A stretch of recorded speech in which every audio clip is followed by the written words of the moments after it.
नमस्कार, मैं रीना जायसवाल। आप देख रहे हैं क्लाउन टाइम्स ब्रेकिंग न्यूज की खास खबर। अब खबरें विस्तार से। इस वक्त हमारे साथ है स्वामी अतुलानंद रचना परिषद के सचिव राहुल सिंह।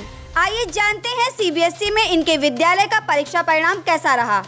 धन्यवाद रीना जी, मुझे क्लाउन टाइम्स के प्लेटफॉर्म पे अपनी बात रखने का मौका देने के लिए। 10वीं और 12वीं का रिज़ल्ट कल आया है सीबीएसई का, और यद्यपि पूरे देश में जो बच्चे इस बार 12वीं के बोर्ड में बैठे थे वो 11वीं और 10वीं में बोर्ड परीक्षा नहीं दे पाए थे। 11वीं भी उनके लिए बड़ा कठिन था, पर फिर भी मैं ओवरऑल बच्चों के परफॉर्मेंस से संतुष्ट हूँ। पूर्वांचल के बच्चों ने, इलाहाबाद रीजन के बच्चों ने बहुत अच्छा परफॉर्म किया है, और साथ ही साथ हमारे विद्यालय के बच्चों ने भी अच्छा रिजल्ट दिया है।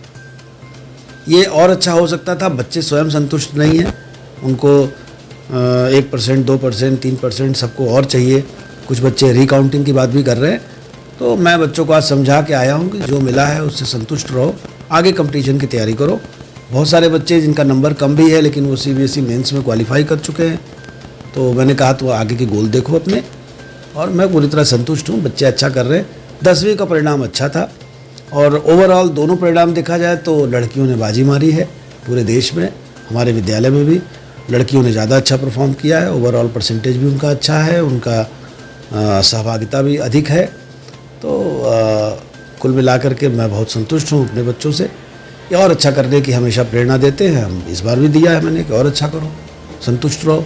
शिक्षा के साथ साथ, नंबर के साथ साथ उनकी प्रसन्नता हमारे लिए आवश्यक है। पिता होने के कारण मैं उनसे हमेशा यही रिक्वेस्ट करता हूँ कि जो भी पाए हो उसमें खुश रहो। राहुल जी, 2023 में न्यू एजुकेशन पॉलिसी आई है, इसके बारे में आप क्या कहना चाहेंगे? न्यू एजुकेशन पॉलिसी बहुत अच्छी चीज़ है। ये कॉम्पिटेंसी बेस्ड शिक्षा के ऊपर जोर देती है।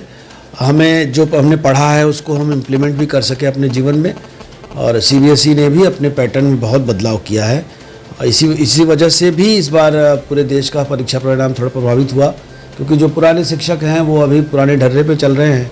उनको अभी पूरी तरह से ये चीज़ें समझ में नहीं आई हैं कि सीबीएसई क्या चाहता है, भारत सरकार क्या चाहती है, किस प्रकार से हमें परिवर्तन करना है, पढ़ाई के पैटर्न को कैसे बदलना है।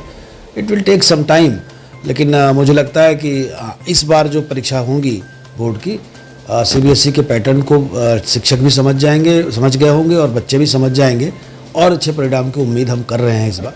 पर नई शिक्षा नीति बहुत ही कॉम्प्रिहेंसिव है, बहुत अच्छी है, और मुझे लगता है कि केवल उत्तर प्रदेश नहीं, देश के हर प्रदेश को पूरा अध्ययन करने के पश्चात नई शिक्षा नीति को लागू करना चाहिए, जिससे कि पूरा देश एक शिक्षा हो, एक देश एक कानून जैसा, एक देश एक शिक्षा पैटर्न हो।